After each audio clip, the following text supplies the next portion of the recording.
पान क्रमांक 20 मत्तईचं शुभवर्तमान अध्याय 13 वचन 47 ते 50 मी वाचतो, कान देऊन ऐका. आणखी स्वर्गाचे राज्य समुद्रात टाकलेल्या एखाद्या जाळ्यात सर्व प्रकारचे जीव एकत्र सापडतात त्यासारखे आहे. ते भरल्यावर माणसांनी ते किनाऱ्याकडे ओढले आणि बसून जे चांगले ते भांड्यात जमा केले, वाईट ते फेकून दिले. तसे युगाच्या समाप्तीस होईल. देवदूत येऊन नीतिमानांतून दुष्टांना वेगळे करतील आणि त्यांना अग्नीच्या भट्टीत टाकतील. तेथे रडणे व दातखाने चालेल. Hallelujah, hallelujah, hallelujah. माझ्या प्रिय भावांनो आणि बहिणींनो, प्रभू येशूने जगाची, देवाची आणि स्वर्गाची रहस्ये आपल्यासाठी प्रगट केलेली आहेत, सांगितलेली आहेत. आणि असंच एक उदाहरण देताना येशू म्हणाला की युगाचा शेवट कसा होईल, जगाचा शेवट कसा होईल आणि जगाचा शेवट जेव्हा होणार तेव्हा काय होईल नक्की. मग त्यांनी उदाहरण दिलं, दाखला दिला की माणूस समुद्रात जातो आणि जाळं टाकतो आणि मग त्या जाळ्यामध्ये अनेक प्रकारचे जीव येतात. म्हणजे मासे येतातच, पण माशांबरोबर बाकी दुसरे जीव येतात. आणि मग तो कोळी त्या जाळ्यातनं जे किडे आहेत, वाईट काय आहे ते फेकून देतो आणि जे चांगलं आहे, मासे जे चांगले आहेत ते भांड्यात जमा करतो. त्याप्रमाणे युगाच्या समाप्तीस होईल. देवदूत येऊन नीतिमानांना वेगळं करतील आणि जे दुष्ट आहेत त्यांना बाहेर टाकलं जाईल अग्नीच्या भट्टीत. तिथे रडणं आणि दात खाणं चालेल. Hallelujah, hallelujah, hallelujah. माझ्या प्रिय भावांनो आणि बहिणींनो, हे येशूने सांगितलेलं रहस्य आहे, हे येशूने प्रगट केलेलं सत्य आहे. या जगामध्ये जगत असताना आपल्याला असे अनुभव येतात की कधी कधी दुष्ट माणसं खूप पुढे जातात आणि आपण म्हणतो चांगलं वागून मिळणार काय. पुष्कळ लोक म्हणतात की चांगलं वागून आम्हाला काय मिळणार, वाईट माणसं पुढे चालली. परंतु माझ्या प्रिय भावांना आणि बहिणींनो, बायबल स्पष्टपणे म्हणतं आणि येशूने स्पष्टपणे सांगितलेलं आहे की जगाचा न्याय होणार आहे. या जगाचा न्याय होणार आहे. नीतिमान माणसांना परमेश्वर स्वर्ग देईल आणि अनीतिमानांना, दुष्टांना नरकात टाकलं जाईल. नरक म्हणजे अग्नीची भट्टी. तिथे सदैव अग्नी असणार, सदैव आग असणार, सदैव उष्णता असणार आणि माणसं तिकडे अहर्निश, अहोरात्र 24 तास किंकाळणार, ओरडणार, रडणार आणि तिकडे दात खाणं चालेल. माझ्या प्रिय भावांनो आणि बहिणींनो, आज माणूस असा वागत आहे की जणू काही त्याला विचारणारा कोणच नाही. त्याला असं वाटतं की या जगाला कोणीही न्यायाधीश नाही आहे. माणसाला असं वाटतं की मी जर वाईट केलं तर मला काहीच शिक्षा होणार नाही. अशा रीतीने आज माणूस वागतो आहे. ह्या जगामध्ये दुष्टता कळसाला पोहोचलेली आहे. दुष्टता, क्रूरता, सगळ्या प्रकारचं वाईट जे आहे ते वाढलेलं आहे आणि माणूस अगदी बेभान होऊन वागतो आहे. इंग्रजीमध्ये शब्द वाईल्ड, एखाद्या रानटी जनावराप्रमाणे माणसाची वागणूक आज झालेली आहे आणि त्याला असं वाटतं की ह्या जगाला नियंता नाही आहे, ह्या जगाला कुणी आवरणारा कुणी नाही आहे, कुणाचा वचक ह्या जगावर नाही आहे, कुणीही या जगाला सांभाळत नाही की कुणी या जगाला शिक्षा करू शकत नाही. परंतु माझ्या प्रिय भावांनो आणि बहिणींनो, जगाला देव नाही असं म्हणणं हा मूर्खपणा आहे. जे आपण पाहतो एवढी सुंदर सृष्टी आणि सगळं काही नियमबद्ध, सगळं काही शिस्तबद्ध, ते निर्माण करत्याशिवाय होऊच शकत नाही. एवढी ट्यूब माणसाची पेटायला पाहिजे. Hallelujah, hallelujah. या पृथ्वीला परमेश्वर नियमितपणे सूर्यप्रकाश देतो, पाऊस देतो, झाडांना फळं येतात, पृथ्वीवरती पीक घेतो आपण, हे सगळं परमेश्वराशिवाय होणं शक्य नाही आहे एवढं मात्र माणसाच्या लक्षात येत नाही आहे. आणि माणूस आज परमेश्वराचं अस्तित्व पूर्णपणे विसरून गेलेला आहे. परंतु माझ्या प्रिय भावांनो आणि बहिणींनो, परमेश्वराच्या वचनाप्रमाणे या जगाचा न्याय होणार आहे आणि जी चांगली माणसं आहेत ती स्वर्गात घेतली जाणार आहेत. हालेलुया. आणि जी वाईट माणसं आहेत, जी दुष्ट माणसं आहेत, मुद्दाम दुष्ट शब्द वापरलेला आहे, जी दुष्ट माणसं आहेत, अनीतिमान आहेत, ज्यांची चाल वाकडी आहे, अशा लोकांना परमेश्वर अग्नीच्या भट्टीत टाकणार आहे, नरकात टाकणार आहे. हे सत्य आहे. हे सत्य आज माणसाला माहीत नाही आहे. माणूस असं म्हणतो की आम्ही पुष्कळ ज्ञान मिळवलं, पण जे ज्ञान आम्ही मिळवत आहोत ते ज्ञान खरंच ज्ञान नाही आहे. ते ज्ञान खरंच नाही आहे. ते ज्ञान जे आहे ते तकलादू आहे, बंडल आहे, जेन्युइन नाही आहे. जर मला समजत नाही की मी मेल्यानंतर कुठे जाणार, जर मला माहीत नाही आहे की या जगाला निर्माण करता आहे, जर मला माहीत नाही आहे की या जगाचा न्याय होणार आहे, जर मला माहीत नाही आहे की परमेश्वर स्वतः लोकांना स्वर्गात किंवा नरकात पाठवणार आहे, तर जे काही मी पुस्तकी ज्ञान घेतलेलं आहे त्याचा उपयोग काय? मी वकील झालो असेन, मी इंजिनियर झालो असेन, मी प्राध्यापक झालो असेन, पण मला जर ह्या गोष्टी कळत नाहीत तर मला उपयोग काय? म्हणून येशू म्हणाला, मनुष्याने सगळं जग मिळवलं परंतु स्वतःचा आत्मा गमावला तर त्याला काय लाभ? माझ्या नावासमोर एवढ्या मोठ्या पदव्या आहेत आणि मी जर मेल्यावर नरकात जाणार असेल तर फायदा काय? माझ्याकडे 10 बंगले आहेत, 25 कार्स आहेत, पण मी मेल्यावर नरकात जाणार असेल तर फायदा काय? माझ्या प्रिय भावांना आणि बहिणींना, जे खरं ज्ञान आहे त्यापासून माणूस आज दूर आहे. मी या जगात कशासाठी आलेलो आहे आणि ह्या जगात मला कसं जगायचं आहे आणि ह्या जगानंतर मी कुठे जाणार आहे, या जगाचं काय होणार आहे, हे जर मला ठाऊक नसेल तर माझ्याकडे खरं ज्ञान नाही आहे. कॉलेजमध्ये, युनिव्हर्सिटीमध्ये ज्ञान दिलं जातं, विद्यापीठामध्ये आम्ही ज्ञान घेतो, पण ते ज्ञान जे आहे ते क्षणभंगूर आहे, अल्पजीवी आहे, तकलादू आहे, त्यात खरं तथ्य नाही आहे. जे ज्ञान आम्हाला स्वर्गाविषयी, देवाविषयी, न्यायाविषयी, तारणाविषयी काहीही सांगत नाही आहे, ते खरं ज्ञान नाही आहे. Hallelujah, hallelujah. माझ्या प्रिय भावांना आणि बहिणींनो, एखादा मनुष्य BA पास झाला म्हणजे तो दुष्टतेने वागत नाही का? एखादा मनुष्य BCom झाला म्हणजे तो चोरी करत नाही का? हे ज्ञान घेऊन आम्ही पापापासून दूर राहू शकतो का? नाही राहू शकत. शिकलेली माणसं जास्त पाप करतात. Hallelujah, hallelujah, hallelujah. म्हणजे एवढं मोठं शिक्षण घेऊन सुद्धा आम्ही नीतिमान होत नाही. शिक्षण घेऊन आम्ही सज्जन बनत नाही. शिक्षण घेऊन आमचा दुष्टपणा जात नाही. मग एक शिक्षण काय कामाचं आहे? माझ्या प्रिय भावांना आणि बहिणींनो, हे सत्य आहे आणि ते आम्हाला समजून घेतलं पाहिजे की ह्या जगाला नियंता आहे, ह्या जगाला निर्माण करता आहे आणि हा निर्माणकर्ता जो आहे तो एक दिवस या जगाचा न्याय करणार आहे. कोणताही मनुष्य या न्यायातनं सुटणार नाही, कुणीही सुटणार नाही. जसं आपण करू तसं आपण भरू. जर आपण चांगलं केलं असेल तर आपण देवाच्या स्वर्गात जाऊ आणि जर आपण वाईट जीवन जगलो असू तर आपण नरकात जावं लागेल. आणि नरक म्हणजे कायमचं नष्ट होणं. नरकातनं कोणी बाहेर येऊ शकणार नाही.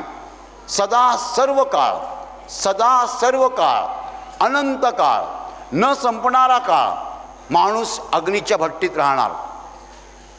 आणि बायबल कोणीतरी सांगितलेलं आहे, कोणी नरकाचा अनुभव घेतला त्याने सांगितलेलं आहे की नरकामध्ये आग आहे पण प्रकाश नाही आहे.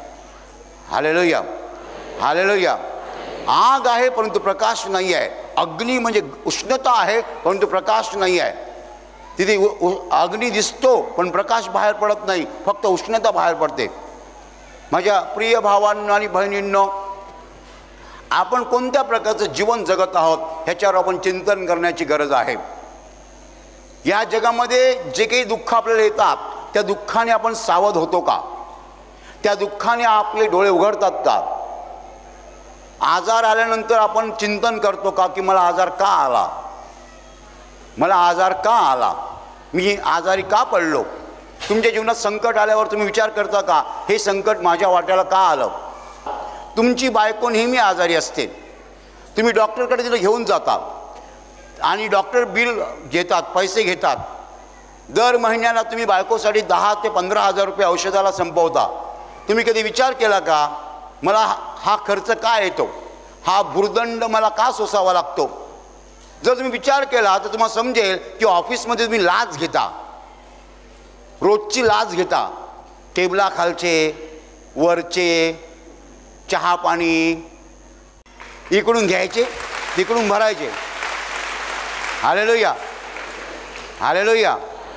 मग जेव्हा तुमची बायको आजारी पडते, महिन्याला 10-15,000 रुपये खर्च येतो, तेव्हा तुम्ही विचार केला का हा खर्च मला काय येतो दर महिन्याला, मला हा भुर्दंड का सोसावा लागतो? मग तुमची टीप पेटेल की मी ऑफिसमध्ये लाच घेतो रोज आणि म्हणून मला हा खर्च येतो. तुम्ही लाच घेणं बंद केलं, बायको आजारी पडणार नाही. Hallelujah, hallelujah, hallelujah.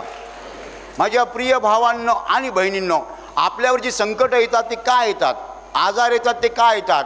आपण शहाणे व्हावे म्हणून येतात, आपले डोळे उघडावेत म्हणून येतात, आपण झोपेतनं उठावं म्हणून येतात. त्या आपण विचार केला पाहिजे असं का घडतं माझ्या जीवनामध्ये?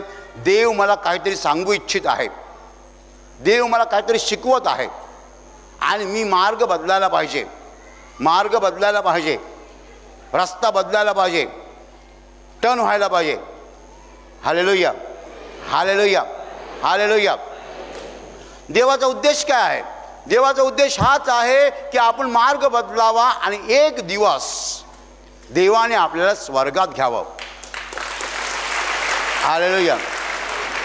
मानवी जीवनाचं यश कशावर अवलंबून आहे? जर माणूस स्वर्गात पोहोचेल तर तो यशस्वी, स्वर्गात पोहोचणार नाही तर अयशस्वी.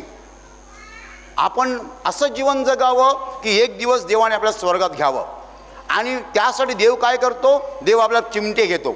चिमटे, चिमटे म्हणजे डायबिटीस, ब्लड प्रेशर, दमा, लिव्हर सिरोसिस आणि काय काय सोरायसिस, हे सगळे जे आहेत ते चिमटे आहेत. इतकंच नाही, कर्ज, कर्ज होतं पुष्कळ लोकांच्या डोक्यावर, बेकारी, नोकरी नाही आहे, धंद्यामध्ये अपयश, ही सगळे चिमटे आहेत. या चिमट्यातनं आपण शिकायला पाहिजे, मार्ग बदलायला पाहिजे. तुम्ही धंद्यामध्ये पडलात, कोसळलात, पण मला उत्तर द्या की जेव्हा तुमचा धंदा जोरात चालत होता तेव्हा तुमच्या हातात पैसा येत होता, त्या पैशाचं तुम्ही काय केलं? त्या पैशाचं काय केलं? तो पैसा उधळून टाकला, चैन विलास केला आणि त्या पैशाचा दुरुपयोग केला. मग धंदा कोसळणार, बिझनेस पडणार, नुकसान होणार, बिझनेस बंद करायची वेळ येणार. Hallelujah, hallelujah, hallelujah. माझ्या प्रिय भावांनो आणि बहिणींनो, या जगातलं आपलं जीवन जे आहे ते परमेश्वराच्या कॅमेराखाली आहे. परमेश्वराचा कॅमेरा 24 तास चालू आहे. तो असला साधा कॅमेरा नाही आहे, तो भारी कॅमेरा आहे. हा कॅमेरा त्याच्यापुढे कचरा आहे, तो कॅमेरा भारी आहे. सगळ्या जगातल्या सगळ्या लोकांची सगळी जीवनं बरोबर टिपतो. आणि जेव्हा आपण जाऊ तेव्हा देव आपल्याला सगळा सिनेमा दाखवेल. कोणत्या दिवशी आपण काय केलं, काय बोललो, आपलं सगळं जीवन देवासमोर क्लिअर आहे. माझ्या प्रिय भावांनो आणि बहिणींनो, परमेश्वर ह्या जगातल्या मोठमोठ्या इमारतीकडे पाहत नाही आहे, सुंदर बिल्डिंग्सकडे पाहत नाही आहे.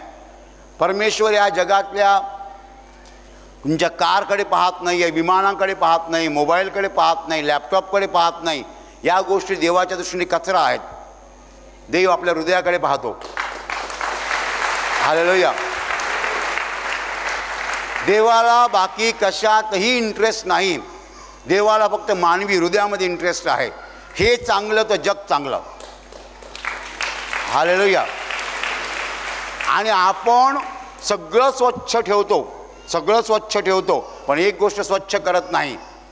घर स्वच्छ, गाडी स्वच्छ, कपडे स्वच्छ आणि आंघोळ पण घालतो आणि नीट नेटकं. काही लोक सेंट मारतात, अंगाला सेंट मारतात, अत्तर. पण हे सगळं स्वच्छ केलं पण हृदय स्वच्छ नाही केलं तर काय फायदा? हालेलुया. समोरनं बाई आली,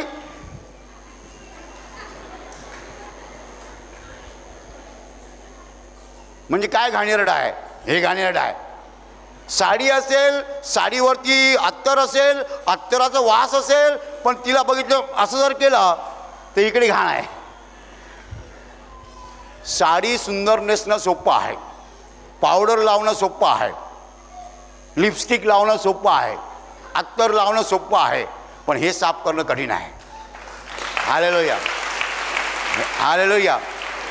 आणि हे साफ करावं ही देवाची इच्छा आहे. देव बाकी काही पाहत नाही आहे. तुम्ही असा गैरसमज करून घेऊ नका की सगळी गोरी माणसं स्वर्गात जाणार, काळी माणसं नरकात जाणार, असं मला वाटतं. साफ चूक आहे. सगळी गोरी माणसं स्वर्गात गेली तर आपल्या भारतीयांचं काय होणार, आणि आपलं तर काहीतरी, पण ते आफ्रिकन लोकांचं काय होईल मग. निग्रो लोक काळे कुट्ट असतात, बरोबर. असं देवाने नाही सांगितलं की सगळी उंच माणसं स्वर्गात, तोकडी माणसं नरकात. तसं जर चिनी लोकांचं काय होईल, ते सगळे चिनी एवढे असतात, बरोबर. असं नाही देवाने सांगितलं की सगळे शिकलेली माणसं स्वर्गात आणि न शिकलेली माणसं नरकात. अजिबात नाही, असं अजिबात नाही. असं नाही देवाने सांगितलं सगळी श्रीमंत माणसं स्वर्गात, गरीब माणसं नरकात. म्हणजे मुंबईला पण झोपडपट्टीत आणि मेल्यावर पण नरकात. नाही नाही नाही, असं नाही सांगितलं देवाने. Hallelujah, hallelujah. देव ह्या गोष्टी बघणार नाही आहे. तुम्ही श्रीमंत आहात की गरीब आहात हे देव बघणार नाही. तुम्ही शिकलेले आहात की न शिकलेले आहात देव बघणार नाही. तुम्ही उंच आहात की तोकडे आहात देव बघणार नाही. तुम्ही गोरे आहात की काळे आहात देव बघणार नाही. ह्या गोष्टींकडे देव बघत नाही. देव तुमच्या हृदयाकडे बघतो. Hallelujah, hallelujah. माझ्या प्रिय भावांनो आणि बहिणींनो, आपण बेसावध राहू नये. आणि या जगामध्ये मोठं ज्ञान आहे. कोणतं ज्ञान, की जगात देव नाही आहे, चांगलं करून काय फायदा. तुम्ही वाक्य ऐकलंच बऱ्याच वेळेला, चांगलं करून काय फायदा. चांगलं करून काय फायदा ते एक दिवस कळेल. जगाचा न्याय होईल. बायबलच्या वचनाप्रमाणे सगळी राष्ट्र येशू समोर जमवली जातील. येशू न्यायासनावर बसेल. उजवीकडच्यानं सांगेल स्वर्गात जा, डावीकडच्यानं सांगेल नरकात जा. हालेलुया. कोणीही चुकू शकणार नाही हा न्याय. माझ्या प्रिय भावांना आणि बहिणींना, म्हणून तुम्हाला आणि मला देवाला आवडेल असं जीवन जगलं पाहिजे. Hallelujah, hallelujah. आपण चुकीच्या मार्गावर असू, मार्ग बदलायला पाहिजे. आपण चुकीच्या मार्गावर असू, मार्ग बदलायला पाहिजे. रोज लाच घेत असाल, एक तर ती नोकरी सोडा, नाही तर डिपार्टमेंट बदला. Hallelujah, hallelujah. परमेश्वर आपल्याला सावध करत आहे आणि सांगत आहे की या जगाला न्याय आहे आणि देवदूत येऊन नीतिमानांना दुष्टापासून वेगळे करतील. नीतिमान लोक स्वर्गात जातील, दुष्ट लोक नरकात जातील. नरकात म्हणजे कायमच्या अग्नीच्या भट्टीत. कायमच्या अग्नीच्या भट्टीत. माणूस कितीही शिकला, कितीही मोठा झाला, तरी त्याला ही कोडे उलगडत नाहीत. जगाच्या पाठीवर किती लोक शिकले, खूप ज्ञान घेतलं, परंतु त्यांना जीवन मरणाचं रहस्य उलगडलं नाही. स्वर्ग नरकाचं रहस्य उलगडलं नाही. परमेश्वराचं रहस्य उलगडलं नाही. कितीही शिकलेला माणूस असला की तो मेल्यानंतर त्याचा पाय हलत नाही, हात हलत नाही, डोळे उघडत नाहीत, काही नाही आहे, सगळं शून्य. माणूस कितीही मोठा असला तो मेल्यानंतर शून्य होऊन जातो. Hallelujah, hallelujah, hallelujah. माझ्या प्रिय भावांनो आणि बहिणींनो, बायबलमध्ये म्हटलेलं आहे मानवजात गवतासारखी आहे. गवत सुकतं आणि फूल गळतं. माणसाचं वैभव गवताच्या फुलासारखं आहे. माणूस संपून जातो आणि मग त्याचं वैभव निघून जातं. आपल्याला क्षणाचं आयुष्य लाभलेलं आहे. 50 वर्षे, 60 वर्षे, 80 वर्षे, आणि मग कोणी 100 वर्षे जगतं, बस त्याच्यानंतर निघून जातो आपण. या जगात आपण कायमचे राहणार नाही आहोत. पुष्कळ लोकांचं लक्ष संपत्तीकडे असतं आणि संपत्ती मिळवण्यासाठी ते कोणत्याही प्रकारची दुष्टता करायला तयार असतात. दुष्टतेने का वागतात? कारण त्यांना संपत्ती पाहिजे. परंतु माझ्या प्रिय भावांनो आणि बहिणींनो, ही संपत्ती आपण कुठे नेणार आहोत? कुठेच नेऊ शकत नाही. आपण जेव्हा मरू तेव्हा आपण आपल्या शरीराला पण घेऊन जाऊ शकत नाही, कारण शरीरावरचा ताबा सुटतो. मेलेला माणूस हात वर करू शकत नाही, इतकंच काय डोळे उघडू शकत नाही. हात वर करणं सोडून द्या, पण त्याला डोळे उघडता येत नाहीत. आपल्या जीवनावर आपला काही ताबा नाही आहे. We have no control over our life. We have no control. I say absolutely no control.